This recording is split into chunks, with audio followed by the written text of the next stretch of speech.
Hey everyone, welcome to Kibbe on Liberty. We're doing a series of special interviews this week from PorcFest in New Hampshire.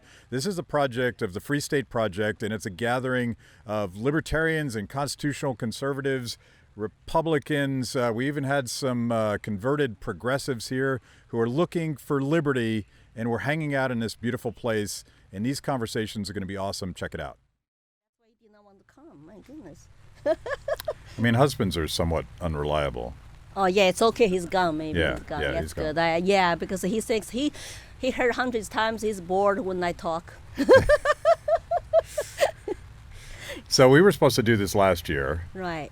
at PorcFest, and here we are a year later. It's good to see you, Lily. Good to see you. I was wondering, how have you been? I didn't follow up with everybody, closely. Yeah. But I was worried about their well-being. I hope everybody's doing okay. They're surviving, and they're not depressed. Of course, not you. You got beer. Yeah. We had a very busy year last year because I sort of became obsessed about the horrible things that governments were doing in terms of lockdowns. So in a strange way, Free the People had a super productive year because we did a lot of work on that above and beyond the stuff we normally do. So Oh, good. So you were working, busy working. Yeah, the work kept us busy and focused. That's good. That's good to hear that. Yeah. How about you?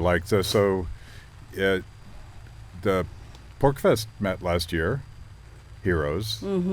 Yeah. Well, I was, of course, locked down. Naturally, social distancing in our new house in New Hampshire. We moved November of 2019 from Colorado. I'm so glad we did that because, we have 20 acres land, no neighbors. So naturally, social distancing, right? Right. But every day I was working. I was working at the beginning, donating actually medical masks to our hospitals, helping a Chinese refugee who has a business, and he has connections. He loves America. And then he said, Lily, my English is not good. Can you help me donate a mask? I want to save lives. So I have some connections in California. So now have some connections in New Hampshire. But I called so many hospitals and set up donations. Even a little bit helped them. Every day I was busy. And then later he ran out of money to donate. He said, why can't you help me sell some? And so we sold to hospitals in California. And when I tried to promote his story, and nobody wanted to interview him. You know why? Because he's anti-communism. He said, I love America. I'm sorry this terrible COVID happened here, but the evil of CCP does not represent the regular Chinese people. And nobody wanted to interview him. Yeah. I was like, okay, now I understand. I got to look at their connections, who is the parent company, who owns those media, TVs and stuff. I guess when you are anti-communist, you are no longer popular for media in this country. Is that scary? That was the creepiest thing about lockdowns for me, was that it became acceptable and even heroic to suggest, as many in mainstream media did, that the Communist Party of China had the right model by so aggressively locking people down. And the government was putting all that phony data, how no one was getting sick and no one was dying, and everybody knew that it was a lie. But the mainstream media embraced this wildly authoritarian approach to things, both physically and in terms of what you were allowed to say. How the hell did that happen? Well, I was, be honest, I couldn't sleep last year. I was very worried. It's like, what's going on in this, my second country? I came here when I was about almost 24 years old. My life opinion, my ideology, my indoctrination, all were pretty set in stone when you're up to that age. And it took me 20 years in this country to learn about free market, freedom, liberty, and all that good stuff. 20 years. So I'm in my middle age, in my 40s, I realized I woke up this country. It's not the same country I decided to flee to for freedom. And lots of Americans, I saw the word for freedom. I couldn't find them last year. Yeah. And I said, how could Americans just live in fear, let their government shut down them? How could they take the Chinese style hardcore authoritarian lockdown on Americans. Yeah. I couldn't understand. I think, okay, maybe the fear is temporary. Maybe we need to have more data. Then more data show up. And especially last year, when 1,000 public health officials come out to support the BLM, and I say, hey, how come the virus has a color, has a politics attached to it? I mean, like our public health officials, so-called bureaucrats, who actually are quite political. How could we trust them on COVID suggestions and guidelines? Everything is politicized. Of course, I always hold my reservations because I watch Chinese news and listen to Mandarin Chinese report about China weekly basis. So I see the similarities, I see the rhetorics, and I was just so worried why they don't hold China accountable. They even attack China. Wuhan virus name. I should feel offended when somebody call Wuhan virus. Chinese call Wuhan virus inside Right. China and outside China. Yeah. So I see something to do with election year, something to do with media, something to do with authoritarianism in this country for years and years. Our not just talk about children anymore. Our students, our youth, and our Americans don't understand. They're confused. They totally live in fear, and they trust government politicians. They trust the bureaucrats, unelected. Our masters just accept them. They are right. They are the science, and we should just give up our constitutional rights and stay home. Put your mask on. Go get a vaccine when they tell you to. Educate your kids at home on computer, and whatever. Obey. Don't ask questions. When I try to ask questions, I get fact checked by Facebook. Yeah. And I get warnings. It's just like, are we becoming like China? That's why lots of Chinese immigrants like me were scared. Lily, we're becoming like China. We're going to lose America. Americans are lost. Yeah. That's how we feel. Americans, or half them, or more than half are lost. Well, that is precisely why you're sitting in that chair right now, because I would love to, for people that don't know your story, I know your story, and I think a lot of libertarians know your story because you've been banging this drum for a long time. But talk about growing up in China and what that was like, and then we're going to get into some of the similarities you see with what's happening in America today. So I was born 2 years before Mao's Cultural Revolution. Illiterate, working class family, supposed to be workers' rule, the proletarian class, the red class, and the oppressed group. What did I get? Live in poverty. A family share one bathroom, one water faucet, no heating in the winter. I got a frostbite on my foot to prove it. And of course, no appliances, and even no light in the community housing bathroom. So I had no idea what is the world like outside. The Communist Party controlled everything. No private companies, no private ownership or any thought. And I would love to dream to have a radio to listen to music. No, could not even afford a radio. 6:30 in the morning during the Mao's Cultural Revolution, like a concentration camps, a big loudspeaker come on, 6:30. Time to wake up, time to go to work. Well, everybody got a guaranteed job. Like Bernie Sanders said, everybody guarantee a job under communism or socialism. Well, what kind of job is that? Do I have choice not to work or not to take this job, that job? No labor market. Everybody work for government. Then we're supposed to get a free health care, free education. No, we had to pay for everything. My parents, because they're illiterate working class, even though my dad was a Communist Party member, no, he was very low, bottom of the class. A little bit better than the 70% of population lives in countryside called the peasants. And they were promised the world, free land, nothing came. They were starving. So we were live on food rationing coupons, and we were live on community housing, like I told you, very primitive. But we're supposed to say, thank you, kumbaya, I'm grateful, long live Chiang Mai Mao. Long live Communist Party, 10,000 years, another 10,000 years. So I was totally indoctrinated child. I had no idea. I never challenged. Why would you say 10,000 years? Like you would think, is he human or is he God, right? No, I never asked questions. I did not know. Yeah, long live Chiang Mai. Okay, you do that until he died. I was 12. So, how did he die? Thinking. Had some brain left. Yeah. So, I will not say I woke up. I was just asking questions more now to myself to see my generation, my parents' generation, were so poor, were so grateful, and he died. Who lied to me? Yeah. So that's when I start to challenge. Okay, Mao's Cultural Revolution. That's another story. Mao become like a god. He told us we have a cultural revolution to get rid of 4 olds. Old culture, old habits, custom, and ideas. So he used that, and all the red guards, urban youth who could not go to school, to say we need to get rid of all olds. There are bad people in our society.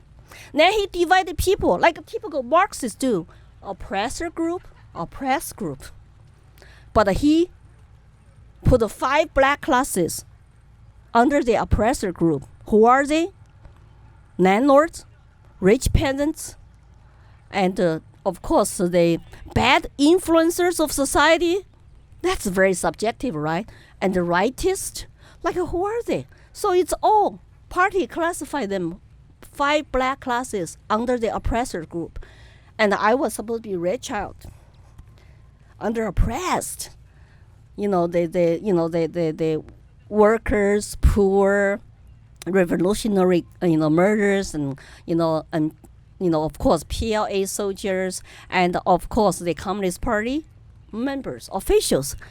So we're supposed to be the ruling class, but we're supposed to hate the black class. So we were taught so much hate, bad people, bad black classes. We should eliminate them. I was so brainwashed. Mao become like God, talk to me from the sky, and the bad black classes, we're supposed to write a diaries to report on your neighbors, maybe even your family members. If you know your grandpa or your grandma used to be capitalist, own the land, you're supposed to tell the state. You're supposed to write in your diaries. And I learned that lesson at an early age, that because when I was 7 years old, I learned about collective society. I talked to my girlfriend. I'm the best student, 100% on every subject. I will be the first one joining Young Pioneer, Mao's grassroots organization for elementary school students. I never expected. She told my teacher on me. She is full of herself. She is too confident. She thinks she'll be the first one to wear the red scarf. So she reported on me. So after 7 years old, I kind of learned, I cannot trust anybody. I need to keep everything to myself. So in my diary, I learned, kumbaya, PC, everything's good. I only say good stuff. Yeah. But other people might say, dear Chiang Mai Mom, I'm sorry, I forgot something. I did not think about this thing in a political correct way. So basically, that kind of a system, hatred, division, turn everybody into Communist Party spies, report to police, report to your teachers. Well, it's like that's kind of society we're living. Now you know why when you go to China, you want to do business, you need the connections, you need the people you can trust, go drink, go build relationships. Because nobody can trust you if you don't go through this relationship building process. That's the system we grew up in. So that's why I sometimes talk about, today's division in the society, work culture, castle culture, critical race theory. To me, it's similar tactics. Just divide people up. Let them fight each other. Let them hate each other. And lots of useful idiots being used by the bad actors who are truly regular people's enemies who want to divide you up and take your rights and freedom, and they're always in charge, be your master, be your like a trusted so-called leaders. I just say this so familiar. So when I woke up, go to college, finally I had a chance after Mao's Cultural Revolution ended, he died. I said, I was used. I was lied to. I need to go to university to study, search for truth. I wanted to study law so I can maybe have a true justice, a law, rule of law society. I was still naive. I did not realize one-party dictatorship rule is not going to change anything. Absolute power will corrupt, absolutely. And I went to college. I wanted to change China at the age of 17 in Shanghai. I was told, no, law is not for justice. The law is a tool for the party to use to govern the masses. You are just one of the masses, one of the numbers. You are not even individual with human rights. I was lost again. And I become rebellious teenager in college. I went to lots of crazy stuff. Whatever you teenager do in this country, maybe I did in China, except that we did not have access to some stuff. And so dancing, yes. Violate the laws to not go back to your dormitory on time because we had a curfew as college students. 10:30 at night, get back to your room. Lights come off in your room. It's like we're children. So when the dancing party started, Department of Education in the 80s, at the beginning, banned our dancing parties because we want to be like American, right? Dance. We even learn disco, move our body any way we want. It's a kind of freedom to shake your body, right? And we were told, you cannot be like capitalist lifestyle. Don't wear blue jeans. Don't have your hair down. Because during the Mao's Cultural Revolution, what you wear, how much you eat, what hairstyle you can wear, and who you get married to, and household registration, it's tracking you from birth until you die. That kind of system. You cannot just pack you back on a movie. No, you stay here. Papers, please. So when I went to Shanghai, I had this little freedom in the 80s. It was a great time in college to express yourself. Yeah. And that's when I start to really challenge, ask questions. Up to that point in my life, I think that was best time. That whole process of dehumanization and eliminating the four olds, like even I see the analogy with what's happening on today, the way that we want to erase history and institutions, good, bad, and otherwise. But the part that's more sort of ominous to me is when you compare the divisions of the Cultural Revolution, us versus them, red versus black, good guys versus bad guys, with sort of critical race theory and intersectionality, and the way that they really want us all to view our fellow Americans as the enemy. And all it does is shift power to the state, and that was the purpose of it in China, right? Right. I can recognize that, but lots of people in this country, it's like they're confused, or they feel passionate about their own side. I mean, they all feel passionate about identity politics, according to your race, your color, your economic status, or whatever. But I recognize that exactly that's what they did. Mao did to us. 20 million people died during the Cultural Revolution. And also, law enforcement was told to stand down, because when you go through this public big square struggle sessions where red crosses, red guards hold their face up like this to make you publicly shamed, make you to denounce yourself, denounce your ancestors, your families, and they don't want anybody gets in their way. So if you go to struggle sessions as black class and red guards do not think you did a good job to self-criticize and denounce your ancestors, your families, and to draw the lines, they're going to throw rocks at you. They're going to torture you. And nobody's there to save you. Some children cannot handle that pressure because their families are black classes.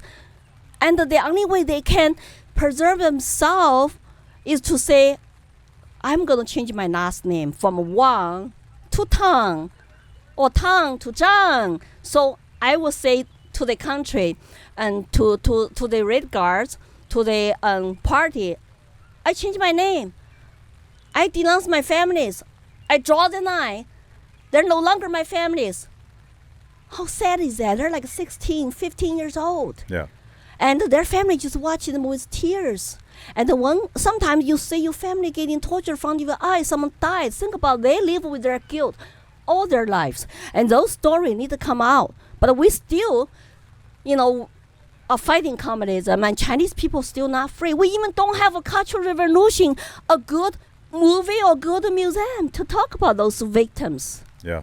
Yeah. So our friend Lee Schooland has been on the show, and you mentioned something that I want to drill down on a little bit. She was a black family, and you were a red family. Your dad was in good standing, and so you had it better, right?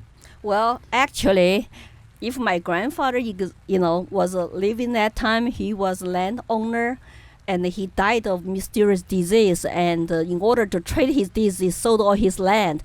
And also, my grandma went through struggle sessions. She married to also from my mother's side, a rich guy as a second wife. I could be easily a black child, a black family, went through what she went through. But because all that happened in the past and people died and both my real grandfathers died, I never met them. So I was a red child because they were dirty poor. My dad grew up as orphan. Yeah. But they say so. I had friends who were black family, children, students. I feel for them. I listened to Lee Schooland's story. It's just so sad. I feel like, geez, like how many people were like me, red children, hate them, and supposed to hate them, and then later you're required to hate them. Otherwise, how do you become politically correct? And I wanted to wear the red scarf. I wanted to become party like the Red Guard member because that's what red children, students supposed to join them. Yeah. So you get a pat on the back, good student, good child, and you turn my mouth, party, all love you, and you are the so-called revolutionary and 3 merit students. I went through all that process, and I did not know that it was all lies. Yeah. Yeah, I did not know, except I also learned how to protect myself. Seal my lips. Yeah. Just go out, do whatever I supposed to do. Say what you're supposed to say. Yeah. So Lee tells this story. I don't know if she's ever told it publicly. I think so. We did some pretty long interviews about her childhood, but one of the stories, and as I recall, both of her parents were academics, and that's why they ended up in the black class, because academics were an enemy of the people. Because they're rightists. Yeah. How do you define rightists or bad influencers? It could be intellectuals who were dissidents, who just disagree, but the Mao threw them under the bus. Even Mao promised them, we're going to give you academic freedom. Yeah. No, he threw them under the bus.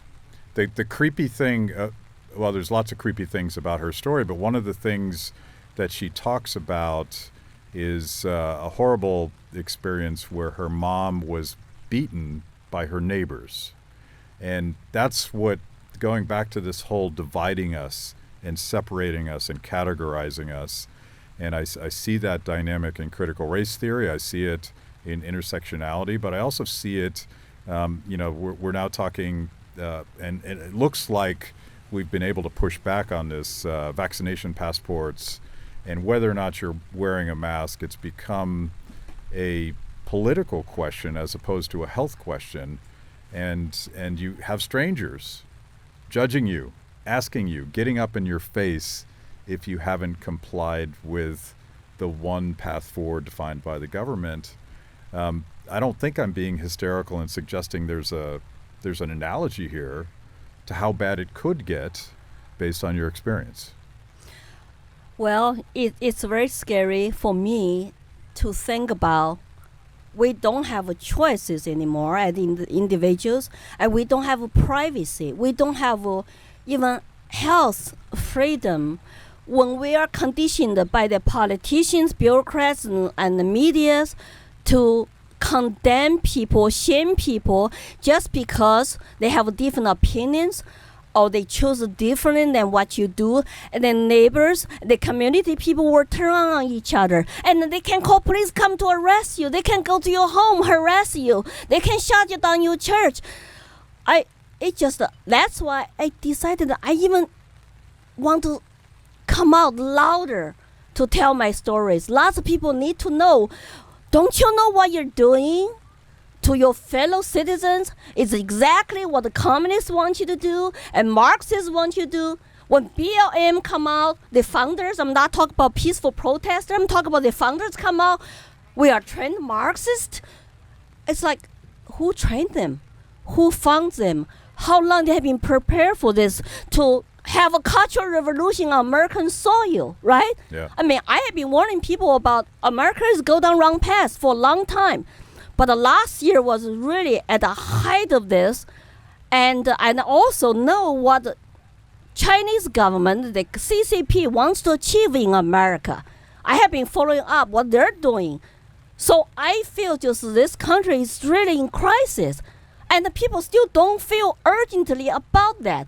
So I'm the co-chair of a New Hampshire Asian American Coalition with a Vietnamese refugee who came to this country and lived in New Hampshire for 27 years. She said, Lily, it's up to us now. Americans are lost, lots of them, and they're afraid to be called racist. You and I have to come out. Yeah. So we started a rally, we write press release, we also advocate for non-discrimination against the Asian children. You know, I think we Asian Americans, for some reason, I think we are kind of inconvenient minority. They don't know what to do with us.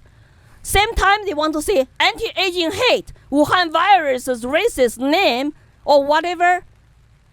So it's like, oh, they should be on our side. Then next day, they will drop the lawsuit by DOJ against Yale, who discriminate against our children, who work their butt off to go to best university. And they are the high achievers above the white students. But they cannot get in because your skin color is yellow, because you have yellow skin. It's like, can you please address our concern if you really care about us? But you really don't, because you want us to play oppressed victims. Always victims are easy to manipulate and rely on government to protect you. But if we want to be high achievers, go to Harvard, go to Yale. No, wait for your quotas, because you are too excellent. We're going to put you under the bottom of the list. We'll let other people who are oppressed. So which group should I belong to? I don't have a box I can belong to, right? Oppressor or oppressed? As I said, we have biracial children, 3 of them. My husband's 100% white. I'm 100% Chinese. How am I going to go home to say, oh my God, you're racist, Dad? Or my children think that Dad is white supremacist, but I'm Chinese, so I'm supposed to be oppressed.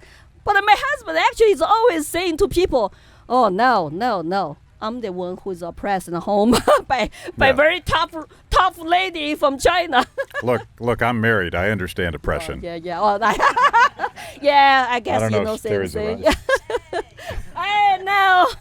Oh, she's saying, hey. Uh-oh. I'm going to pay what for I'm that saying later. Is, can we just promote love? You would think by international marriage, right? Biracial marriage, it's great. That means we understand each other, we learn from each other, and we're still learning about each other.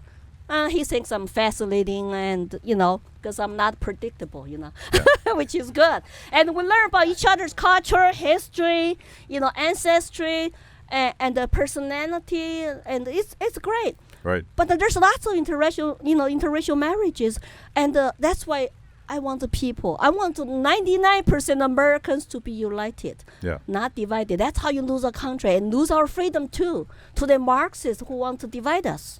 And that's why we're here today, right? And that's why you are here. And I want to get into your journey from Colorado to New Hampshire and your evolution to libertarianism, because I feel like even though this feels like the worst possible time to believe in liberty, because we're getting squeezed on both sides, nationalism on the right and this authoritarian progressivism on the left, and and the fear that has been exploited by governments to do all of these insane things to us over the last year, you touched on something that is our secret sauce. We actually have this idea that through voluntary cooperation, people that are different in a million different ways can get along and thrive and love each other.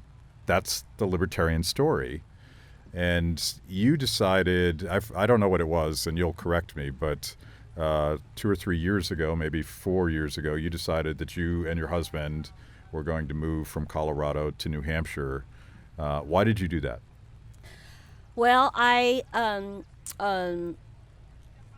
of course, I run for U.S. Senate as Libertarian candidate in Colorado, and I think I worked very hard, even totally deserted my self-employed business because I was busy doing campaign, and I was at one of your rallies, right, somewhere in Colorado, and I got a 3.6%, and that was best, breaking history in Colorado. I even got into debate with 2 major party candidates. And I just wanted to promote liberty, tell my stories. And they ignore me because I'm not relevant, because I'm a third-party candidate. That just really wake me up. They will not let me to get into debate again because when I debate them, I got the loudest cheers from the audience. And they were not even our Libertarian Party members. People love liberty and like somebody who's not politician, who can talk to them straight to their face, to their eyes, to make the connection. Because I'm just Chinese immigrant, fled communist country, for American dream, for freedom in this country. I don't want to talk about politician. So after I won 3.6%, I was looking for where I can be more effective as somebody who is a political activist. And I saw Colorado trend is not very good. Now it's totally blue. And so I look into New Hampshire. I just love. I did not know they have a motto: "Live free or die." And I studied the history a little bit. It's like and this is a cool state, and the most friendly Second Amendment rights, and the low income tax in the state, low sales tax, and the representatives, 400 of them represent the people, low pay. Oh, they get paid $100 a year. And that's all that stuff. And the man came here first trip, 4 days, pick up state constitution in the state capitol, talk to liberty people. I was sold, like 2016, and prepared 2 or 3 years to come to this state to basically to say, if I cannot even keep the freedom rights in the free state, in New Hampshire, we cannot be the model or example for the other states. I don't know where else we're gonna go to do this. Of course, there's Texas, there's Florida, but I love New Hampshire. I think it's beautiful here. We got a tall, big trees, and I like 4 seasons.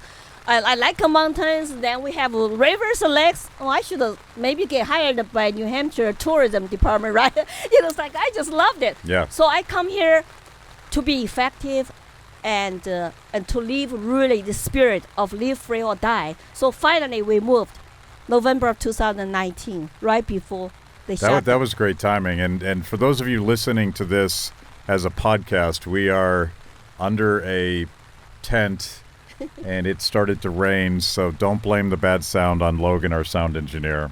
You can edit this out in post, right? Yeah. He promises. Yeah, we can adjust to the But it does, or sound, right? It does rain in New Hampshire, it turns out. Well, that's why everything is so green, right? This is not desert. Like Colorado is dry weather. And I'm from Chengdu, Sichuan province, and also not desert and not very high altitude. So I told my husband, I think I like here. I think I feel more like a home here. So you told me something before we got started that I'm going to out you on. You switched from Big L Libertarian Party, and you are now a Republican. Whoa. So I'm joking, of course. I would love for you to talk about what's going on with the Free State Project and the efforts by libertarians to get Republicans to actually represent the values that they talk about so much but maybe not. So here's a little background. When I first became a U.S. citizen, I was independent for a while because I said, well, I'm going to have a well-informed decision about which party I'm going to join. I have lots of Democrat friends. I also have lots of Republican friends, and include John's, family members.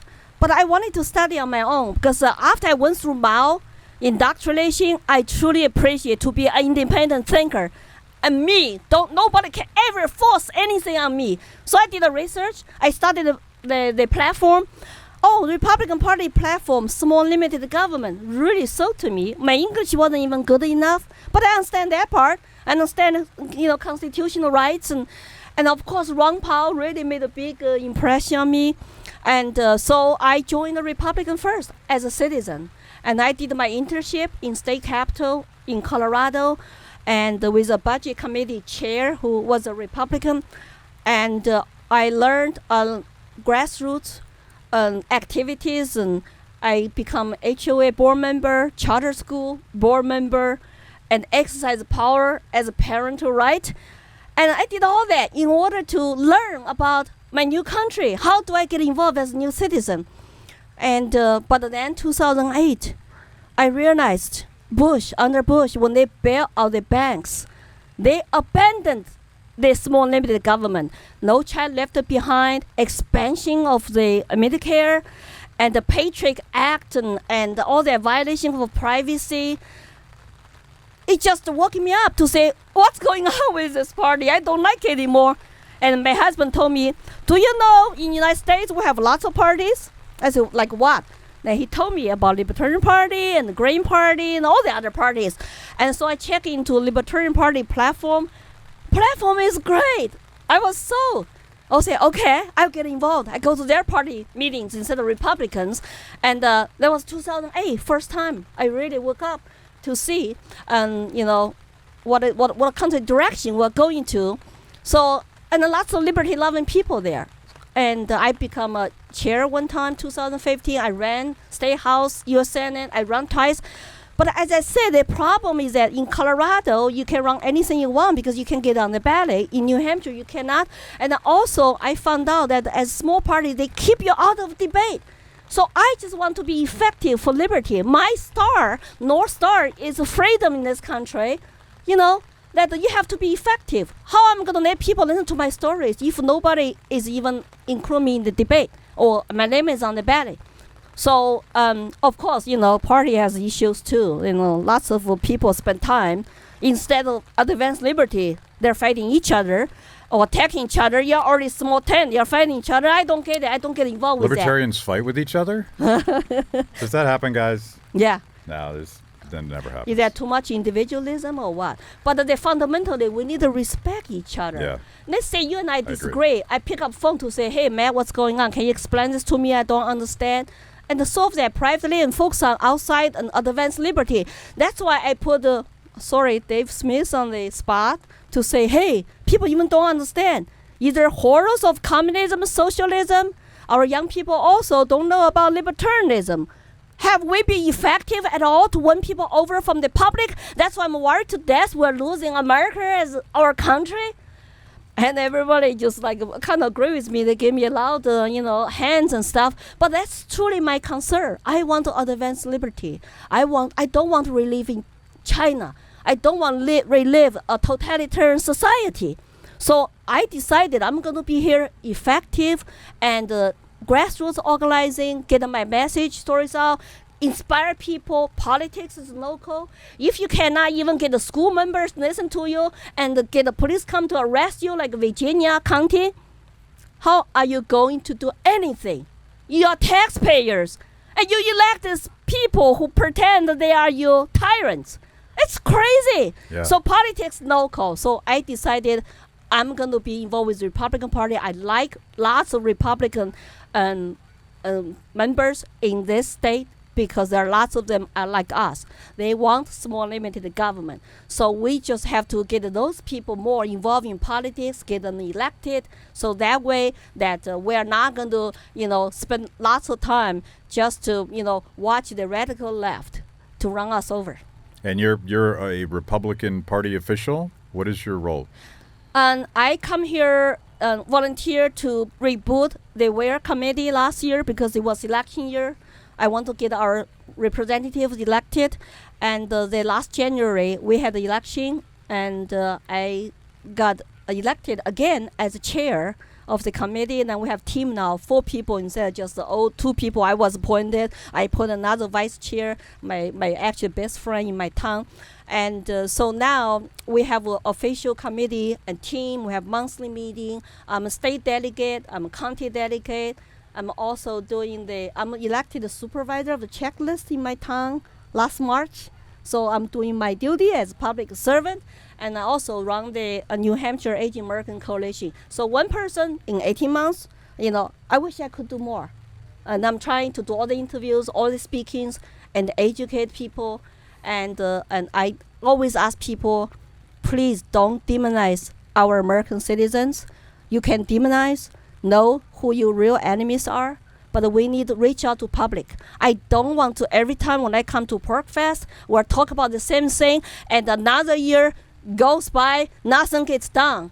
That was not effective if you have nothing gets done. But New Hampshire, we're making progress. Yeah, so you're optimistic about the Free State Project and your decision to move to New Hampshire. Yes, lots of good people here, activists, almost full-time, and lots of them are, involved with the local politics. And I just wish more people. We have about 4,000 or 5,000 people here, and everybody is doing their part in different fields. You can do education, you can do the private charity, you can do radio show, you can do self-employed business, do whatever you can.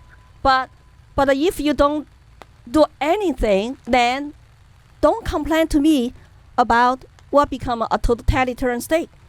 Don't complain, because we are citizens. Who is tie your hands down? I can't understand Chinese cannot do it because they're afraid, because they're being brainwashed every day. They don't even have access to real internet, Like my talk is banned, right? They cannot see YouTube and my Facebook and everything. But we are here. We have each other. What is the excuse that you're not doing anything and you spend time attacking each other instead of go out, win people over to promote freedom and personal privacy, our human freedom? No excuse. If you want to attack me because I turn Republican, I just totally ignore you. I don't have time for that. I'm focused on bigger cause. So that's why I always I never engage on Facebook attacks, because it's not relevant to me. I have a bigger cause to fight for. I love it. Thank you. Thank you for having me. Good hanging out. Yeah, good hanging out. I wish you had some passion and energy. I think it would work. Oh, are you out passionate by me? I know my husband said that. Give it up for Lily. Yes, thank you. Well, I hope my English is not too sloppy, because my husband said, when you get too passionate, your English words just suck. People don't understand what you're saying, so I have to slow down my tongue, But I'm too fiery sometimes, he said. But he's from Texas. Yeah, he understands. Yeah, he's from Texas. Yeah, and we're done, man. Yes, thank you. Oh. Thank you. But we're keeping that part. That's awesome. Tell people to find me.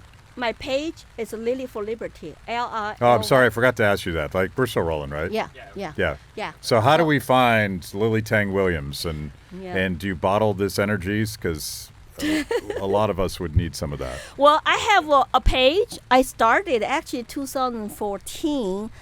And so I was committed to long-term cause. It's called Lily for Liberty, Lily 4 Liberty. Now I have almost 20,000 followers.